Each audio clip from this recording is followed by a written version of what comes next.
तो पिछली बार तो मैंने आपको बता दिया था कि सिर्फ एक लाइसेंस ज़रूरी है क्लाउड किचन खोलने के लिए। अब बात आती है मेन्यू की। तो हम पिछली बार मेन्यू पे ही बात कर रहे थे और इस बार भी हम मेन्यू पे ही बात करेंगे, क्योंकि मुझे ऐसा लगता है कि एक क्लाउड किचन खोलने के लिए मेन्यू सबसे ज़्यादा ज़रूरी चीज़ है। आप बेच क्या रहे हैं वो सबसे ज़्यादा ज़रूरी है।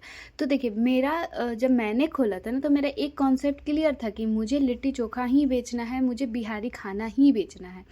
एक एग्ज़ाम्पल मैं दे रही हूँ।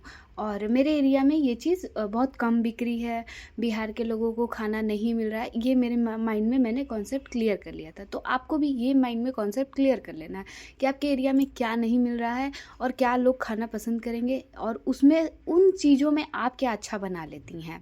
तो यहाँ तक तो आप क्लियर हो जाइएगा। जैसे आप पिज़्ज़ा अच्छा बना लेती हैं, तो पिज़्ज़ा ही बेचना है तो आप देख लीजिए कि आपके एरिया में कौन सा पिज़्ज़ा नहीं मिल रहा है। जैसे थिन क्रस्ट पिज़्ज़ा बहुत कम एरिया में मिलता है, तो हम थिन क्रस्ट पिज़्ज़ा पे काम करेंगे, थोड़ा अपने ऊपर भी मेहनत करेंगे और थोड़ा मेन्यू के ऊपर भी मेहनत करेंगे। अब मेरा था कि मैं लिट्टी चोखा अच्छा बना लेती हूँ, तो मैं लिट्टी चोखा ही बेचूंगी। मेरे एरिया में लिट्टी चोखा बहुत कम है। हाँ, आज मार्केट में मेरे देखा देखी 20 लोग लिट्टी चोखा बेच रहे हैं, बट फिर भी वो मेरे कस्टमर नहीं ले सकते हैं, आपके हाथ का स्वाद नहीं ले सकते हैं। तो आप ये मत सोचिए कि 20 लोग बेच रहे हैं तो मैं नहीं बेच पाऊंगी। नहीं, आपके हाथ का स्वाद कोई नहीं चुरा सकता है।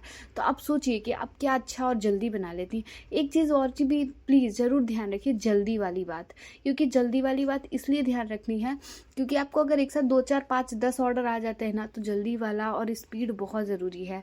तो मुझे ऐसा लगता है कि जब आप बनाना शुरू करेंगी ना, तो धीरे धीरे स्पीड तो आ जाएगी। अगर आप अच्छा बनाती हैं तो स्पीड में कोई दिक्कत नहीं होगी, वो धीरे धीरे आ जाएगी। आपको धीरे धीरे उस पर काम करना होगा। और हाँ, कुछ लोगों का डीएम आया था, क्या मैं सिर्फ पूड़ी बेच सकती हूँ, क्या मैं सिर्फ एक आइटम बेच, नहीं, आपको कम से कम 7 8 आइटम रखना चाहिए मेन्यू में। लोगों को चॉइसेस आजकल बहुत ज़्यादा है, तो वो आपके मेन्यू में भी ऑप्शन ढूंढेंगे। अब मेरा बेटा जैसे है वो पूड़ी भुजिया खाता है, तो और मुझे पूड़ी भुजिया नहीं पसंद, मुझे लिट्टी चोखा खाना है, तो मैं दो ही चीज़ एक ही जगह से मंगा लूँगी ना। मैं अब मेरे बेटे के लिए कहीं और जाऊँ, आपके लिए कहीं और से ऑर्डर करूँ, वो नहीं होना चाहिए। तो आपका मेन्यू का कॉन्सेप्ट बहुत क्लियर होना चाहिए, क्योंकि मेन मेन्यू ही है। मेन आपको बेचना तो खाना ही है ना। आपके पास वॉकिंग कस्टमर तो है नहीं, आपको जो आंखों से देख के ही लोग खाने वाले हैं। तो आपका अगर मेन्यू देखने में अट्रैक्टिव नहीं होगा, आपका मेन्यू खाने में टेस्टी नहीं होगा, तो लोग नहीं आएंगे। आपका खाना के ऊपर ही लोग आने वाले हैं। तो इसीलिए लोग बोलते हैं मेन्यू पे क्या कम करना, नहीं, मेरे हिसाब से सबसे ज़्यादा मेन्यू पे ही काम करना है आपको। चाहे वो जो भी है, जैसे भी है, अपने दिमाग में एकदम कॉन्सेप्ट क्लियर कर लीजिए कि खाना मेरा बेस्ट होना चाहिए, मेन्यू मेरा दिखने में बहुत सुंदर होना चाहिए, फ़ोटोज़ मेरे देखने में बहुत सुंदर होना चाहिए। अगर एक बार कोई विज़िट कर रहा है, फ़ोटो देख रहा है, तो उसकी आंखों को देख के लगे कि हाँ मैं ये खा लूँ, ऐसा वाला सीन होना चाहिए।